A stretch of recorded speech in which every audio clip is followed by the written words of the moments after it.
Oi, gente! Então estamos aqui e nós queremos agora poder conversar um pouquinho a respeito de um princípio tão importante, o princípio da bênção de Deus para com as nossas vidas. E o texto como base que eu estou utilizando, né? Você pode estar acompanhando aqui comigo nessa televisão, nós fizemos um PowerPoint, né? Para a gente poder ter um visualzinho, então isso é bem legal. Em Hebreus capítulo 7, versículo 7, olha só que interessante, ele diz assim, ora, sem contradição alguma, o menor é abençoado pelo maior. Aqui nós estamos vendo um texto onde está sendo explicado qual é a relação que Deus quer ter conosco, nós os seres humanos, de uma forma geral e também para aqueles que querem se aprofundar no relacionamento com Deus e sair daquela relação às vezes de distância, de frustração ou muitas vezes até de angústia e assim por diante. E esse texto de bênção, o primeiro que eu quero estar mencionando e a gente está conversando, ele fala assim, de que é o maior que abençoa o menor. Queridos, é tão gostoso você ter uma relação com Deus a nível de autoridade, sabendo que tem alguém maior cuidando de você, sabendo que você tem alguém que se preocupa com você, e mais ainda, o que eu quero ressaltar nesse texto, saber que tem alguém que é maior, chamado Deus, aonde ele tem a iniciativa de saber a necessidade do ser humano, o eu como pessoa, e ele vem e faz algo em nosso favor. Então assim, a primeira coisa que eu queria ressaltar e estar conversando com você e talvez até fazer uma pergunta, se você realmente acredita que Deus, ele sendo maior, ele quer de verdade abençoar a sua vida. Muitas vezes, na nossa relação com Deus, nós temos frustrações, nós temos marcas que ficaram no nosso passado e às vezes hoje no dia a dia acabamos muitas vezes não mais buscando a Deus com tanta intensidade. Então a pergunta que eu faço para você, você consegue realmente acreditar que Deus ele é bom? Você consegue realmente acreditar que Deus que é maior, ele tem a iniciativa de realmente se preocupar por você?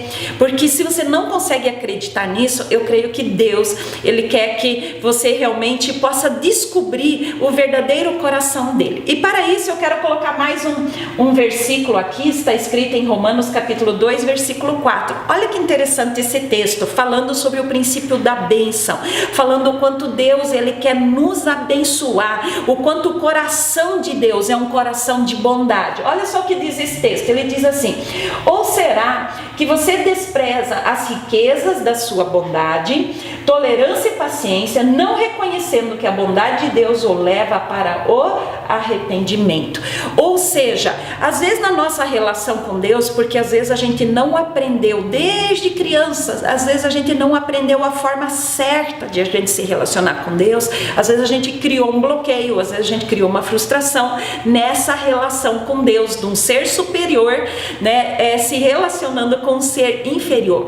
Mas aqui esse texto ele está dizendo que Deus ele quer apresentar a nós a misericórdia dele, a tolerância dele, a bondade dele, porque quando ele consegue falar isso e dar provas disso a nós, isso faz com que seja produzido um fruto em nós, um fruto de arrependimento, ou uma atitude de arrependimento, ou uma decisão de arrependimento. Mas arrependimento do que, pastora Dori, Você possa estar perguntando aí, o arrependimento, porque às vezes lá no fundo, na nossa alma, por ela às vezes não ter passado por um processo de salvação mais profundo, ou de restauração mais profundo, às vezes nós não temos a consciência de que no fundo nós não acreditamos em Deus. E quando se fala de arrependimento, é a gente se arrepender dessa incredulidade que a gente tem na nossa relação para com Deus, onde nós duvidamos da bondade de Deus.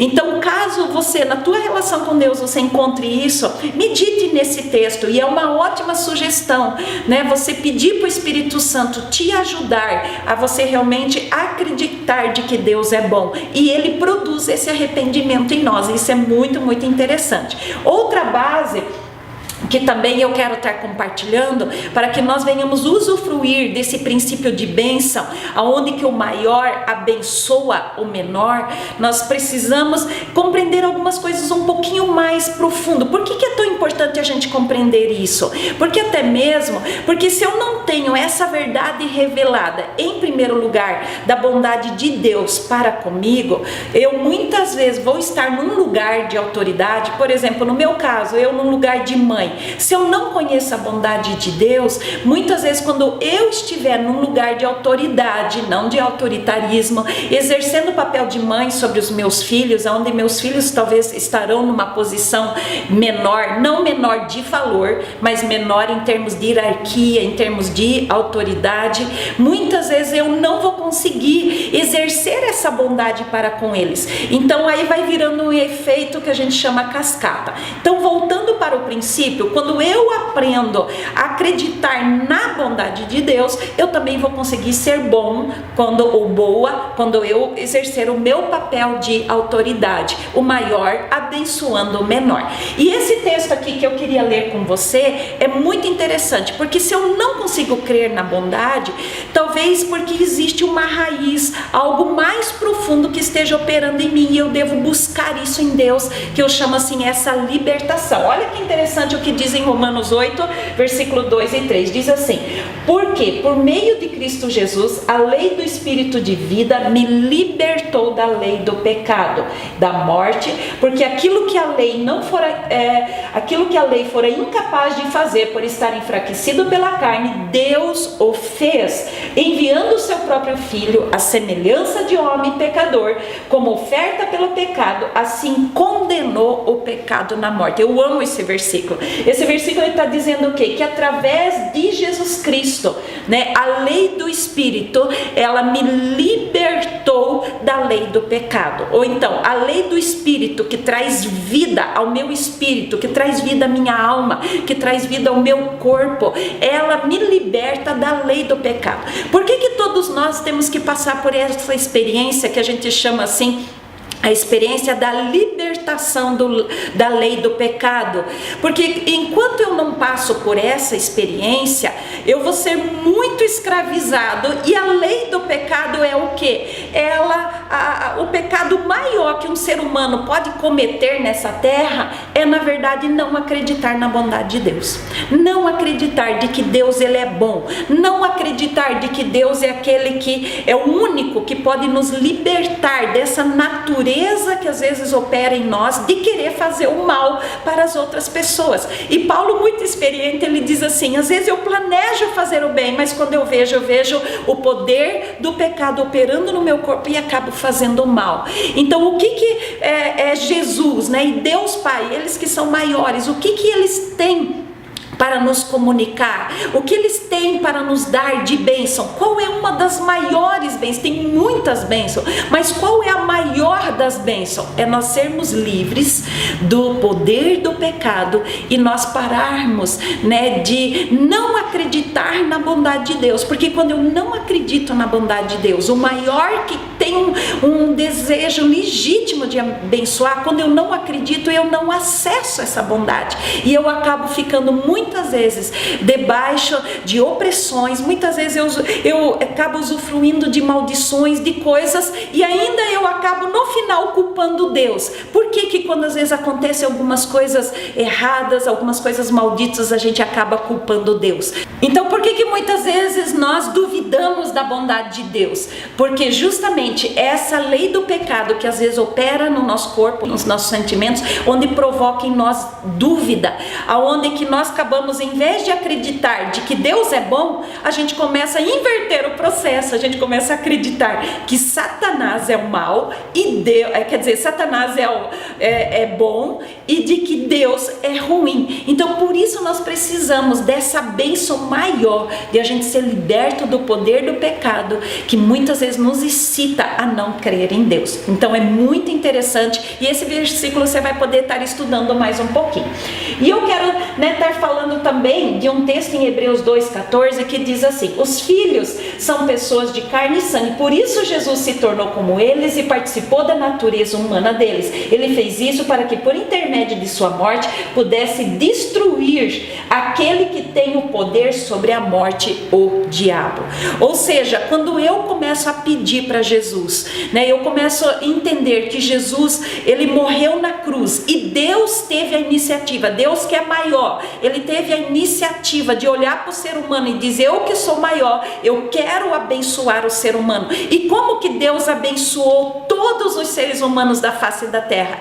A Bíblia diz que Deus pegou seu único filho, Jesus Cristo, levou ele a morrer na cruz, e morrendo na cruz, ele destruiu o poder da morte, ele destruiu o poder do pecado. Agora, como que eu vou experimentar tudo isso? Isso eu só vou experimentar através da fé. Eu só vou experimentar se eu começar a acreditar que realmente Jesus Cristo é o Filho de Deus, de que ele foi enviado para fazer isso na obra, né? Ou então fez isso e realizou isso na cruz, no mundo espiritual. Quando eu acesso isso pela fé, essa já é a minha maior bênção que eu recebo, que eu chamo assim, as maiores das maiores bênçãos na minha relação para com Deus.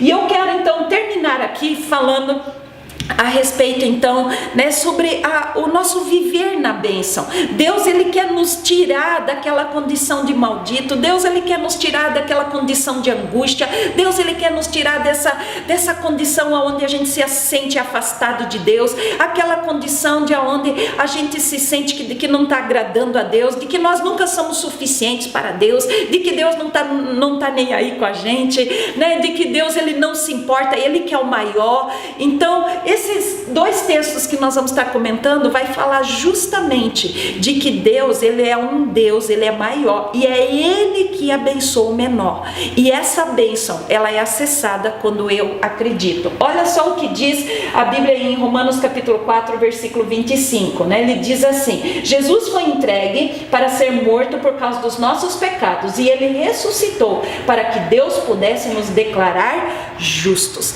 Então esse texto, ele está dizendo o quê? Que Jesus Cristo, ele morreu na cruz para perdoar os nossos pecados, plural, e também nos libertar do poder do pecado. E quando nós acreditamos em Jesus, ele faz essa troca. A maldição é tirada da nossa identidade, a maldição, ela é tirada da nossa natureza pecaminosa, ela é removida, e nós passamos então a estar numa posição de justo. O que é essa posição de justo? Uma posição aceitável e correta diante de Deus. E quando eu encontro esse lugar que vem pela fé, quando eu acredito que Jesus, ele perdoa os meus pecados, ele me libertou, né, do poder do pecado, e eu recebo ele como meu Senhor e meu Salvador, e eu continuo desenvolvendo a minha fé nisso, eu assumo essa posição, e por causa dessa posição eu passo a estar numa posição correta, eu passo a não dever mais nada para Deus. E quando eu passo a não dever mais nada para Deus, até mesmo o meu valor, ele aumenta. Eu me torno filho de Deus, e como filho de Deus eu vou crescendo, eu me torno herdeiro de Deus, e como herdeiro eu começo a usufruir de todas as bênçãos que Deus tem para a minha vida. Agora, se eu não acredito nisso, o que às vezes acaba acontecendo? Por falta de fé, por falta de entendimento, porque eu acabo aplicando a minha fé no lugar errado. Como eu falei, muitas vezes nós acreditamos que Satanás é bom, as coisas más, né, quer dizer, as coisas boas vêm de Satanás e as coisas ruins vêm de Deus. Isso mostra essa inversão de papéis, isso mostra o quanto que às vezes o poder do pecado ainda opera em nós, e às vezes a gente não passou por esse processo mais profundo de libertação. Olha o que diz o texto em Gálatas capítulo 3, versículo 13, diz assim: Cristo nos redimiu da maldição da lei, quando ele se tornou maldito em nosso lugar, porque está escrito: maldito todo aquele que for pendurado no madeiro. O que é essa maldição da lei? A maldição da lei nada mais é do que eu tentar cumprir ela totalmente. Quando eu não acredito em Jesus Cristo, porque a Bíblia diz que Jesus Cristo, né, ele completou a lei, o fim da lei é Jesus Cristo. O que esses textos todos eles querem dizer? Que quando eu acredito em Jesus, eu estou dizendo com a minha decisão, eu estou dizendo com a minha consciência de que a única pessoa que consegue cumprir todas as leis no nível da exigência obediência de Deus, o justo, de Deus, o Pai. O único que conseguiu fazer isso é Jesus Cristo. E quando eu entendo que só Jesus consegue cumprir todas as leis, em Jesus não houve pecado, em Jesus nunca haverá pecado, quando eu acredito, porque eu acredito na obediência de Jesus Cristo, olha que interessante, eu me torno igual a Ele. A obediência dele se torna a minha obediência, e como a obediência dele se torna a minha obediência, por isso eu me torno uma pessoa justa. E é essa fé que faz com que a maldição da lei seja quebrada, ou seja, a maldição ela não pode mais reger meus pensamentos, a maldição não pode mais reger os meus sentimentos, a maldição não pode mais reger minhas atitudes, os meus comportamentos. Por quê? Porque quando eu acredito em Jesus Cristo, eu olho para Ele, eu vejo que a obediência dele fez com que somente Ele conseguisse cumprir toda a lei, no nível da exigência de Deus o Pai, o nível da exigência de Deus o Juiz. Então temos aqui várias informações e eu quero deixar para você estudar, e eu quero concluir dizendo o seguinte, voltando para o texto de Hebreus 7:7. Queridos, Deus que é maior, o homem pecou contra Deus, foi o homem que teve a iniciativa de pecar, mas já desde o jardim do Éden, foi Deus que teve a iniciativa, já no jardim, resgatar o homem. Então, essa iniciativa de Deus resgatar o homem continua até hoje. Só que tudo isso nós acessamos só pela fé. Ou seja, o homem jamais vai conseguir acessar a Deus através das suas obras, através da sua capacidade. Nenhum ser humano consegue fazer isso. Mas por isso que Jesus teve que vir em forma de homem, para que eu pudesse me identificar com Ele. E cada vez que eu me identifico com Jesus, na sua morte e na sua ressurreição, a obediência de Jesus se torna a minha obediência. O sacrifício de Jesus se torna o meu sacrifício. E isso me dá direito a eu acessar as bênçãos de Deus. Então eu encerro dizendo, todos nós podemos usufruir dessa bênção, do maior abençoando o menor. E quando eu creio nisso, eu me torno uma pessoa bendita. E eu, toda vez que eu exercer uma função de autoridade, eu que sou maior, vou poder abençoar aqueles que são menores em termos de autoridade, não em termos de valor. De valor, todos nós temos o mesmo valor, só que em termos de autoridade existe uma diferença, e é nisso que habita a graça de Deus e o poder de Deus. É o maior abençoando o menor. Que essa palavra possa edificar sua vida, sua casa, sua família. Estude mais um pouco a respeito disso e com certeza o Espírito Santo vai trazer outros acréscimos à sua vida. Que Deus abençoe, e com certeza o maior desejo de Deus é te abençoar, ou seja, você já está abençoado, ok? Deus abençoe, até mais.